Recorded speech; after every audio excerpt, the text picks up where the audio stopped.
নমস্কার বন্ধুরা, আহারি গ্রাম বাংলা আপনাদের সবাইকে স্বাগত। বন্ধুরা, আজকে আমি আমাদের গ্রাম্য পদ্ধতিতে চালের সন্দেশ বানিয়ে দেখাবো। তার জন্য আমি 100 গ্রামের একটু বেশি গোবিন্দভোগ চাল দেখুন এই ভিজিয়ে রেখেছিলাম, ঘন্টাখানেক মতো ভিজিয়ে রেখেছি। আর এখানে নিয়েছি চিনি,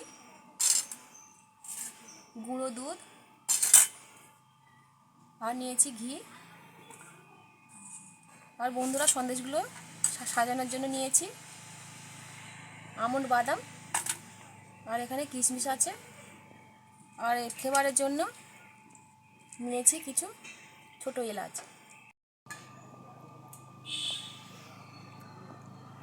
শিলনোড়া নিয়েছি। দেখুন বন্ধুরা, চালগুলো ভিজে কত সুন্দর ফুলে গেছে। আর 100 গ্রামের একটু বেশি চাল নিয়েছিলাম। চালগুলো ভিজে কতটা বেশি হয়ে বেড়ে গেছে। এই চালগুলো আমি ভালো করে শিলনোড়ায় মিহি করে বেটে নেব।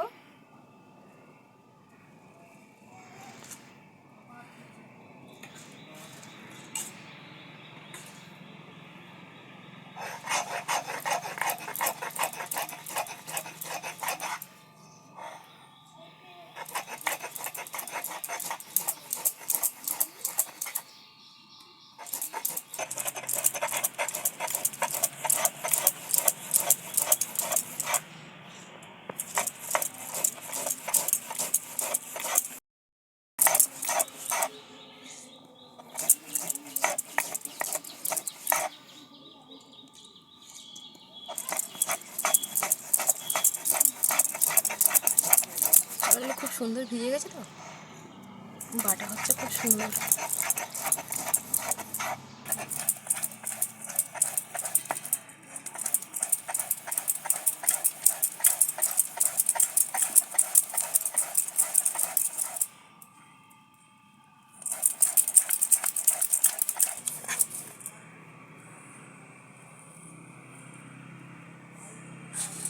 দেখুন বন্ধুরা, প্রথম যে চালগুলো নিয়েছিলাম সেগুলো বাটা হয়ে গেছে।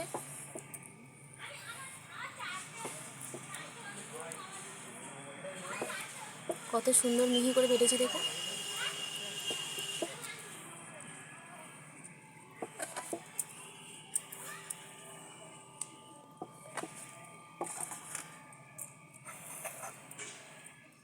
বাকি যে চালগুলো আছে সেগুলো একইভাবে সব বেটে নেব।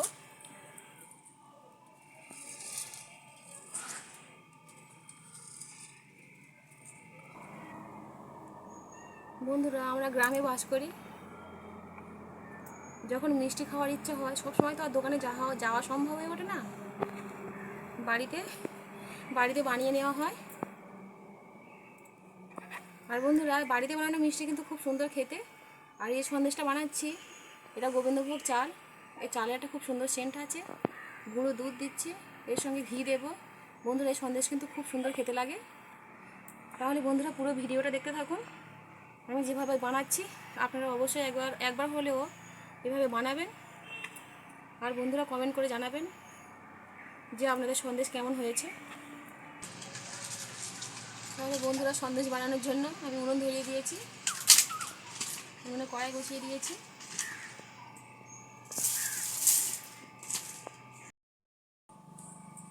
দেখুন বন্ধুরা, কড়াই গরম হয়ে গেছে।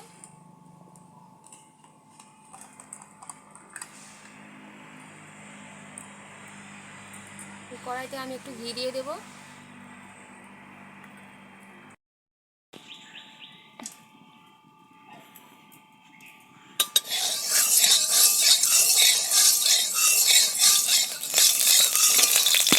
পালাও। এবার আমি যে চালগুলো বেটে রেখেছিলাম, বেটে রাখা চালগুলো দিয়ে দেবো কড়াইতে।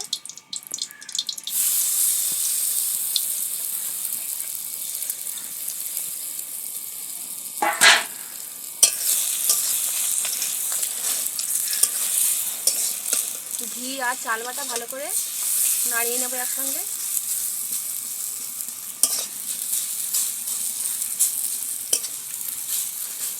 যাতে এই বেটে রাখা চালগুলো ঘিয়ের সঙ্গে ভালো করে ভাজা ভাজা হয়ে যায়, সেভাবে বেশ কিছুক্ষণ ধরে নাড়িয়ে নেব।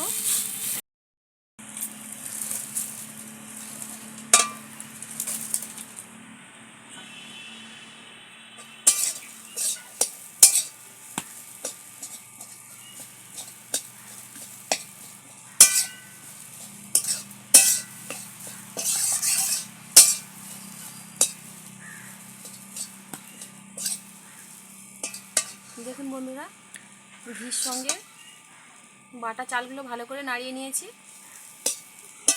এবার এগুলো সিদ্ধ হওয়ার জন্য একটু জল দিয়ে দেব। যেহেতু বন্ধুরা এগুলো মানে চালের বাটা অংশ, তো এগুলো একটু জলে ভালো করে সিদ্ধ করতে হবে। এগুলো সিদ্ধ হতে বেশিটা জল লাগবে না, আধ বাটি মতো জল দিলে হয়ে যাবে, হাফ বাটি মতো দিয়ে দেবো, হাফ বাটি মতো জল।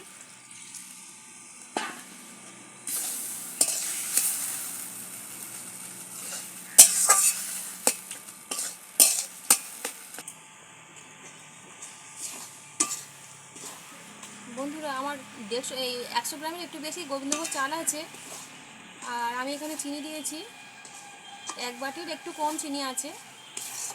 বন্ধুরা, আমি যে অনুযায়ী চিনি নিয়েছি, আমার চিনির মাপ ঠিক আছে। সন্দেশ মানে আমি যতটা চাল নিয়েছি, চাল অনুপাতে আমার চিনির মাপ ঠিক আছে। আপনারা যেমন মানে চিনি পছন্দ করেন তেমন চিনি দেবেন। অনেকে আছেন চিনি পছন্দ করেন, আবার অনেক বন্ধুরা চিনি পছন্দ করে না, তো তেমন মিষ্টি পছন্দ করে না। যে যেমন মিষ্টি পছন্দ করেন তেমন মিষ্টি দেবেন। এবার আমি গুঁড়ো দুধ দিয়ে দেবো।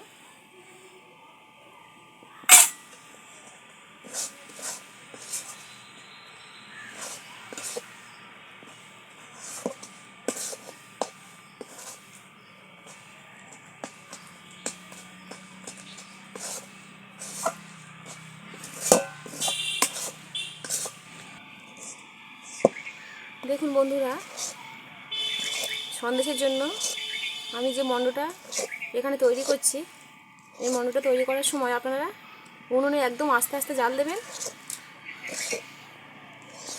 আর বন্ধুরা, এটা অনবরত নাড়তে হবে। অনবরত না নাড়লে এগুলো জটি পাকিয়ে যাবে। জটি পাকিয়ে গেলে ভালো হবে না, সন্দেশটা ঠিক ভালো হবে না।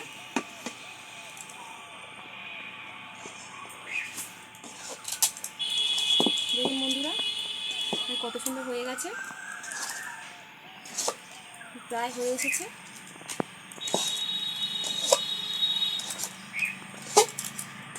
আর উনুনটা দেখুন কত আস্তে আস্তে জ্বলছে।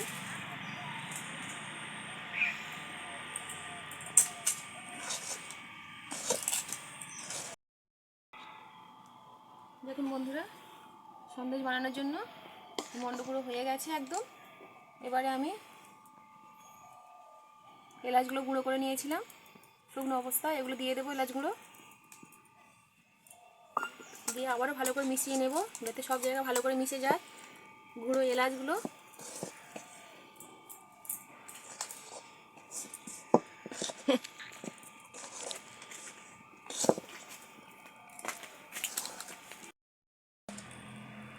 দেখুন বন্ধুরা, সন্দেশের মণ্ড পুরো রেডি হয়ে গেছে, ওই জন্য আমি উনুন থেকে নামিয়ে নিয়েছি।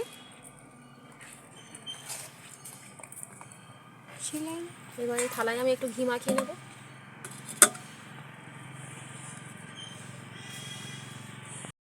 বন্ধুরা, এই একটা স্টিলের থালা নিয়েছি, আর থালায় একটু ঘি নিয়েছি, ঘিটা ভালো করে মাখিয়ে নেব।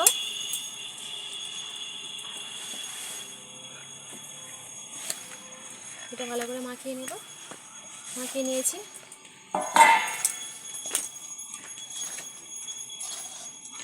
এবার এই মণ্ডটা আমি থালায় তুলে নেব। আর বন্ধুরা, আপনারা যদি কেউ চান তো এতে সামান্য লবণ দিতে পারেন স্বাদের ব্যালেন্সের জন্য। আমি এখানে লবণ ব্যবহার করিনি।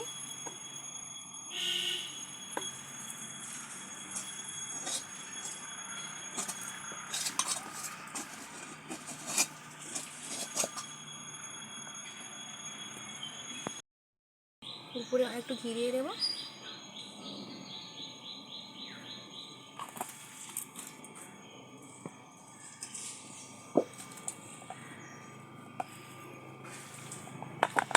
বন্ধুরা, এটা যতটাই ঠান্ডা হয়ে যাবে ততটা একদম কি সুন্দর সন্দেশের আকারে জমে যাবে।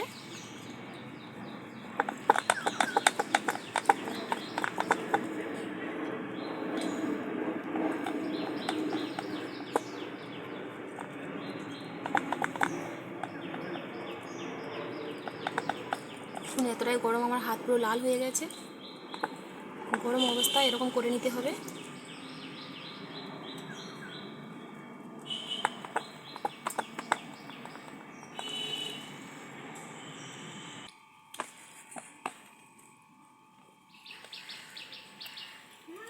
দেখুন বন্ধুরা কি সুন্দর আমি থালায় শেপ দিয়ে নিয়েছি। এটা এখন ঠান্ডা হোক, কিছুটা ঠান্ডা হলে এটা একদম শক্ত হয়ে জমে যাবে। তারপরে কেটে আপনাদের দেখাবো। আপনারা তো দেখলেন বন্ধুরা, আমি এটা থালা এইভাবে রেখে দিয়েছিলাম।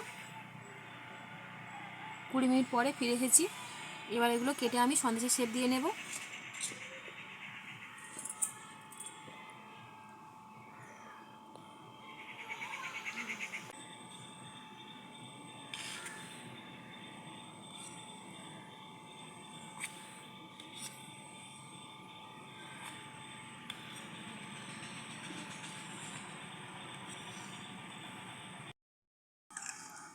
দেখুন বন্ধুরা, সব আমি এইভাবে কেটে নিয়েছি।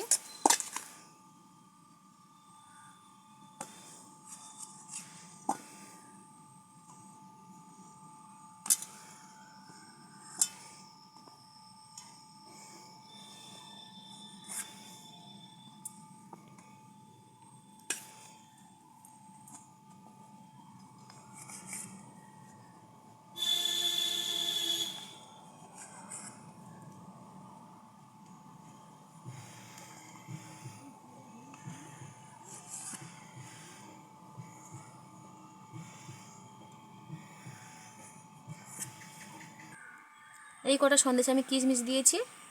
এবার বাকিগুলো আমন্ড বাদাম কেটে রেখেছিলাম, এগুলো দিয়ে দেব।